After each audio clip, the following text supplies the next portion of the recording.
Hello दोस्तों, स्वागत है आप सभी का। आज हम बात करेंगे बहुत ही महत्वपूर्ण विषय के ऊपर, और वो विषय है बिहार पुलिस का एग्ज़ाम जो होने वाला है। ज़्यादा समय नहीं बचा है, तो आपके लिए हम एक बहुत ही बढ़िया प्रश्नों का सेट लाए हैं, जीके प्रश्नों का सेट। इसमें आपको इम्पोर्टेंट जीके के 50 क्वेश्चन लाए हैं। ये पार्ट 1 रहेगा आपका। पार्ट 2 हम अगले वीडियो में डिस्कस करेंगे। चलिए वीडियो को स्टार्ट करते हैं। पहला प्रश्न क्या है, चलिए देखते हैं। पहला प्रश्न है कि पुस्तक टारगेट 3 बिलियन के लेखक कौन है। तो इसका आपके लेखक हो जाएगा ऑप्शन नंबर डी सही हो जाएगा। वैसे ए और बी दोनों कहने का मतलब है कि डॉक्टर APJ अब्दुल कलाम और सृजन पाल सिंह दोनों ही इसके लेखक हैं। अगले प्रश्न की ओर बढ़ते हैं। अगला प्रश्न है सिकंदर और पोरस के बीच झेलम की लड़ाई कब हुई थी। तो झेलम की लड़ाई हुई थी इनके बीच 326 ईस्वी पूर्व, यानी ऑप्शन नंबर सी आपका सही हो जाएगा। अगले प्रश्न की ओर बढ़ते हैं। अगला प्रश्न है प्रसिद्ध पुस्तक मालगुडी डेज के लेखक कौन है। तो इसके लेखक आपके हैं RK नारायण। कौन है? RK नारायण। KR नारायण नहीं, RK Narayan. Option number C, option number C आपका सही हो जाएगा, RK नारायण। अगले प्रश्न की ओर बढ़ते हैं। भारत का सबसे लंबा राष्ट्रीय राजमार्ग कौन सा है। भारत का सबसे लंबा राष्ट्रीय राजमार्ग कौन सा है। तो ये आपका है NH44, यानी ऑप्शन नंबर कौन सा हो जाएगा आपका, सी सही हो जाएगा। NH44 सबसे लंबा राजमार्ग है। अगले प्रश्न की ओर बढ़ते हैं। अगला प्रश्न है ऐसा कौन सी नदी है जिस पर मेटूर बांध बनाया गया है। तो आपका इसका सही जवाब हो जाएगा ऑप्शन नंबर बी, कावेरी नदी पे बनाया गया है मेटूर बांध। अगले प्रश्न की ओर बढ़ते हैं। अगला प्रश्न है कि लेसल पत्तू किस भारतीय राज्य का लोक नृत्य है। तो ये आपका नागालैंड का है। किसका है? नागालैंड का है।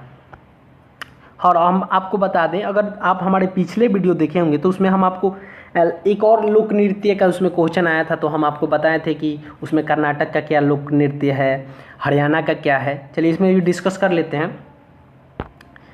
आपका केरल का लोक नृत्य बताते हैं, इसमें क्या होगा। इसका लोक नृत्य है कथकली।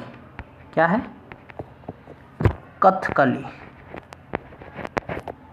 कथकली इसका लोक नृत्य है। और कर्नाटक का लोक नृत्य आपको पिछले में भी बताए थे, डोलू कुनिया।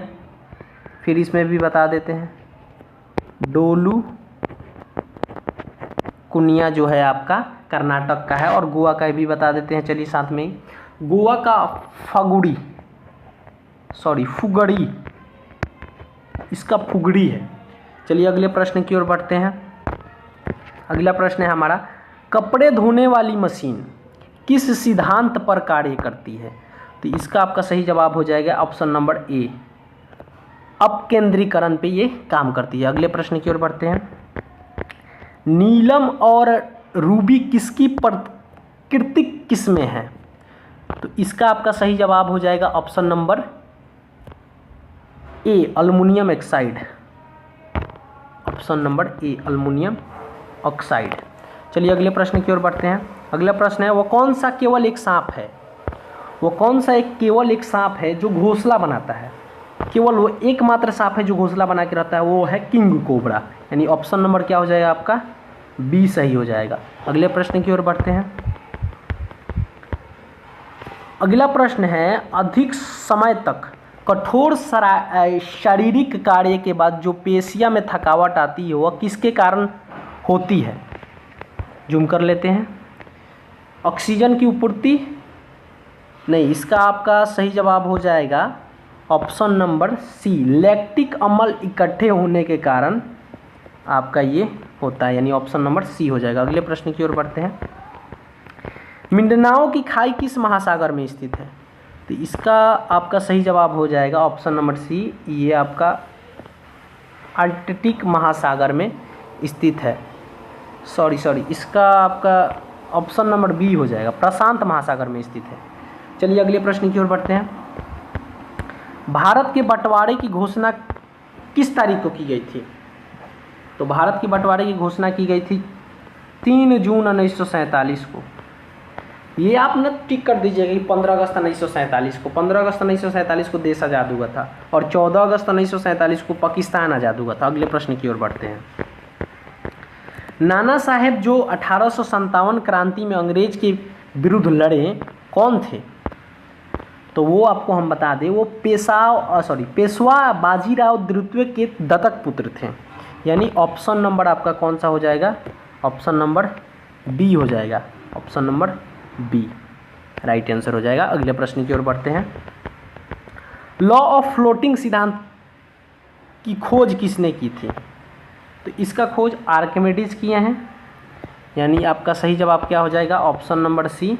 और आर्किमिडीज को फादर ऑफ मैथमेटिक्स भी कहते हैं, गणित के जनक। अगले प्रश्न की ओर बढ़ते हैं। अगला प्रश्न कह रहा है कि 1947 में भारत का पहला प्रधानमंत्री किसके द्वारा नियुक्त किया गया था? यानी जो पहले प्रधानमंत्री हमारे थे वो किसके द्वारा नियुक्त किया गया था? तो इसका आपका सही जवाब हो जाएगा ऑप्शन नंबर ए, भारत के गवर्नर जनरल के द्वारा नियुक्त किया गया था। अगले प्रश्न की ओर बढ़ते हैं। कोरंडम किसका यशक है? तो कोरंडम एल्युमिनियम का यशक है। किसका है? एल्युमिनियम का है। यानी ऑप्शन नंबर आपका डी हो जाएगा। अगले प्रश्न की ओर बढ़ते हैं। अगला प्रश्न है, यूरोपा किसका एक प्राकृतिक उपग्रह है? यूरोपा ये उपग्रह का नाम है। तो ये किसका एक प्राकृतिक उपग्रह है? तो ये आपका ऑप्शन नंबर सी सही हो जाएगा, बृहस्पति ग्रह का है। इसमें आपको अलग अलग क्वेश्चन पूछ सकते हैं। एक और इसमें हम दो डिस्कस कर लेते हैं। चलिए, जैसे कि मंगल ग्रह के कितने उपग्रह हैं? तो मंगल के 2 उपग्रह हैं। शनि ग्रह के कितने हैं? तो इसके आपका 82 है। और आपके बृहस्पति ग्रह के कितने हैं? तो इसके शायद 79 है। और अरुण के कितने हैं? 27 है। हाँ, तो इसमें एक और आप चीज़ आपको बता दें कि आपको एक क्वेश्चन और पूछ सकता है। क्या पूछ सकता है कि ऐसे कौन से ग्रह हैं जिनके कोई उपग्रह नहीं है? तो वो आपके मात्र 2 ही ग्रह हैं। एक है आपका बुध ग्रह और दूसरा है शुक्र ग्रह। यही 2 ग्रह हैं जिनके कोई उपग्रह नहीं है। चलिए अगले प्रश्न की ओर बढ़ते हैं। वर्षा की बूंद गोलाकार क्यों होती है? तो वो पृष्ठीय तनाव के कारण होती है। ऑप्शन नंबर ए आपका सही जवाब हो जाएगा। अगले प्रश्न की ओर बढ़ते हैं। अगला प्रश्न है कि तोलापियम किस भाषा का एक प्रसिद्ध व्याकरण है? तो ये आपका तामिल का है। Option number A he right answer हो जाएगा। अगले प्रश्न की ओर बढ़ते हैं। नेचुरल सिलेक्शन का सिद्धांत किसने दिया? तो नेचुरल सिलेक्शन का सिद्धांत आपके चार्ल्स डार्विन ने दिए थे। ऑप्शन नंबर बी आपका सही हो जाएगा, चार्ल्स डार्विन। अगले प्रश्न की ओर बढ़ते हैं। गुरुत्वाकर्षण का सिद्धांत किसने दिया? ये तो बहुत इजी क्वेश्चन है, लेकिन कई बार पूछा गया है एग्जाम में। तो इसका आपका सही उत्तर हो जाएगा Isaac Newton, sir Isaac Newton. अगले प्रश्न की ओर बढ़ते हैं। आनुवंशिकता का सिद्धांत किसने दिया था? तो इसका सिद्धांत दिए थे सर ग्रेगर जॉन मेंडल। ये सिद्धांत दिए थे आपका आनुवंशिकता का। चलिए अगली प्रश्न की ओर बढ़ते हैं। अगला प्रश्न है, एपीजे अब्दुल कलाम की आत्मकथा का शीर्षक क्या है? तो इसका शीर्षक है wings of fire. Option number A. अगले प्रश्न की ओर बढ़ते हैं। अगला प्रश्न क्या है? वोलोमीटर मापन की युक्ति है, ये किसकी युक्ति है? तो ये आपकी ऊष्मीय विकिरण के युक्ति है। चलिए अगले प्रश्न की ओर बढ़ते हैं। अगला प्रश्न है कि सर्वेंट ऑफ इंडिया सोसाइटी की स्थापना किसने की? किसकी स्थापना? Servant of India society. ये चीज़ आपको याद रखना है, ये बहुत महत्वपूर्ण क्वेश्चन है। तो इसकी स्थापना किए थे गोपाल कृष्ण गोखले। कौन किया था? गोपाल कृष्ण गोखले। अगले प्रश्न की ओर बढ़ते हैं। A century is not enough, ये किसकी आत्मकथा है? A century is not enough, ये आपका क्रिकेट मैच से रिलेटेड है। इसका ऑप्शन देख लेते हैं। चलिए, तो तो इसका सही जवाब हो जाएगा आपका option number C, Sourav Ganguly जो थे वही स्टेटमेंट दिए थे ये। चलिए अगले प्रश्न की ओर बढ़ते हैं। एलिफेंटा द्वार कहाँ स्थित है? तो इसका सही जवाब हो जाएगा option number B, Sri Lanka. Sri Lanka में स्थित है। अगले प्रश्न की ओर बढ़ते हैं। गंगा का उल्लेख किस वेद में किया गया है? गंगा का उल्लेख किस वेद में मात्र एक बार किया गया है, मतलब एक ही बार किया गया है?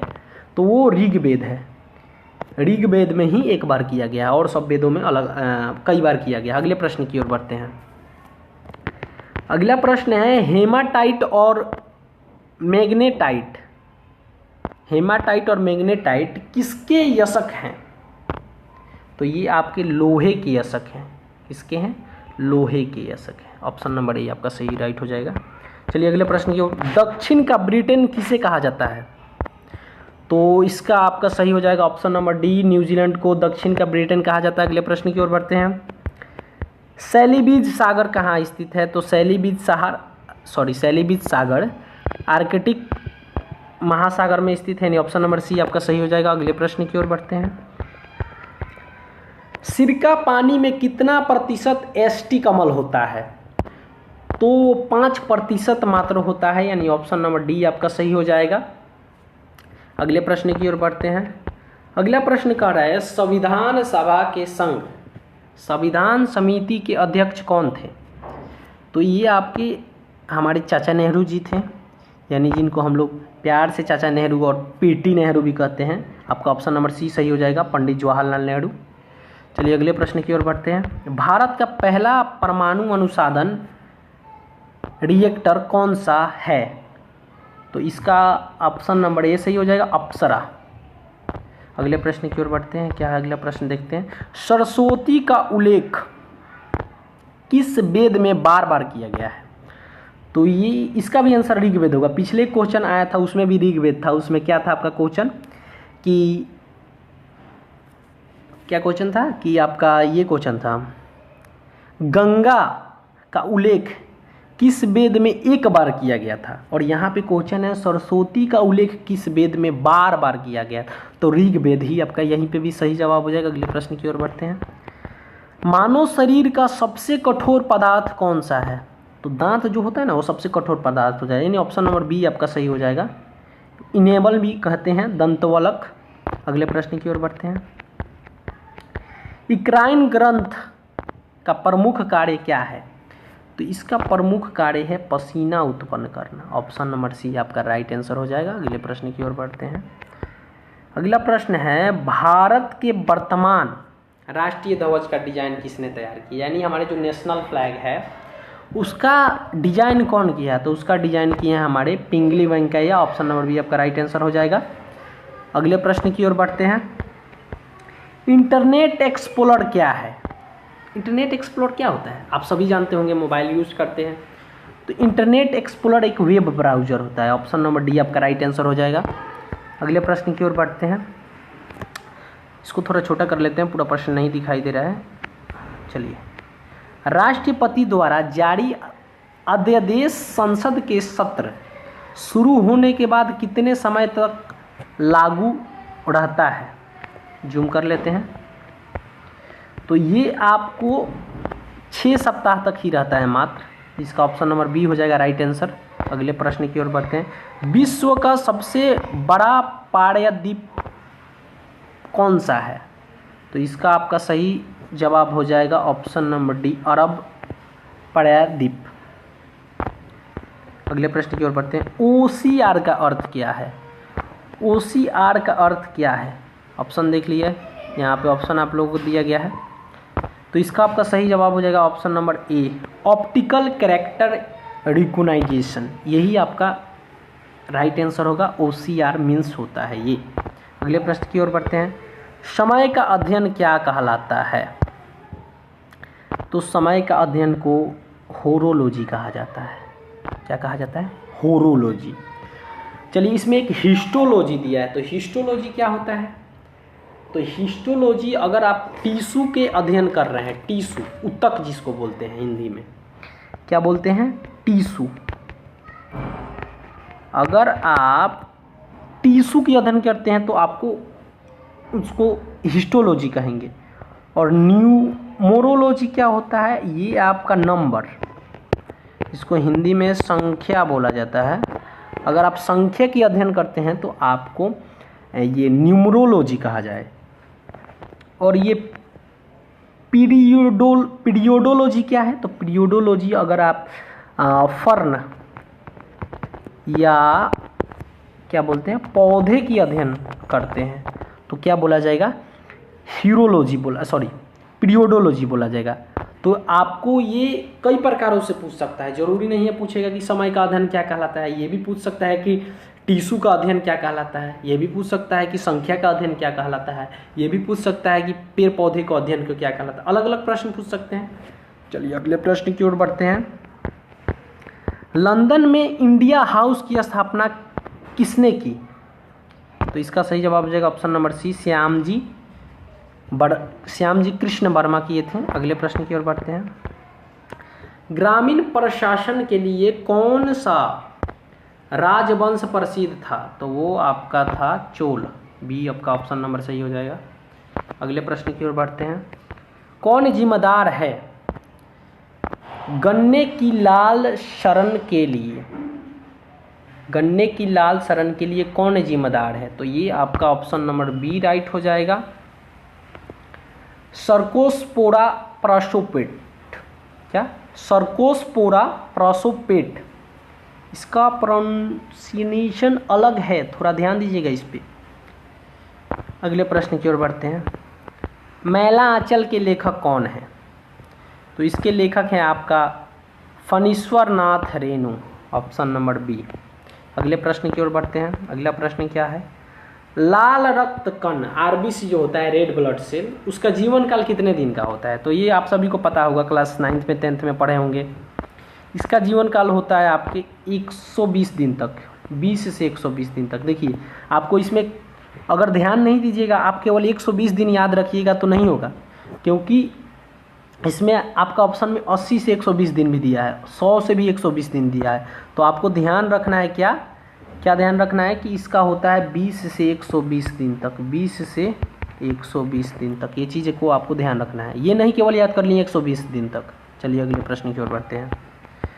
विश्व की सबसे बड़ी रेलवे सुरंग सिकन रेल सुरंग किस देश में है, तो ये आपका जापान में, ऑप्शन नंबर डी आपका राइट आंसर हो जाएगा। अगले प्रश्न की ओर बढ़ते हैं। अगला प्रश्न है, हाल ही में किस मुद्रा का यूरो के साथ उच्च सीमा का संबंध हटा दिया गया है, तो इसका आपका राइट आंसर हो जाएगा ऑप्शन नंबर सी। ये हम लोग का लास्ट प्रश्न है, हम आपके लिए एक और सेट लाएंगे अगले वीडियो में, उसमें भी 50 क्वेश्चनों के बारे में हम लोग डिस्कस करेंगे। और ये वीडियो अगर अच्छा लगा हो तो लाइक ज़रूर कीजिएगा, और शेयर और सब्सक्राइब तो करना भूलिएगा ही मत, और बेल आइकन को साथ में दबा लीजिएगा। धन्यवाद।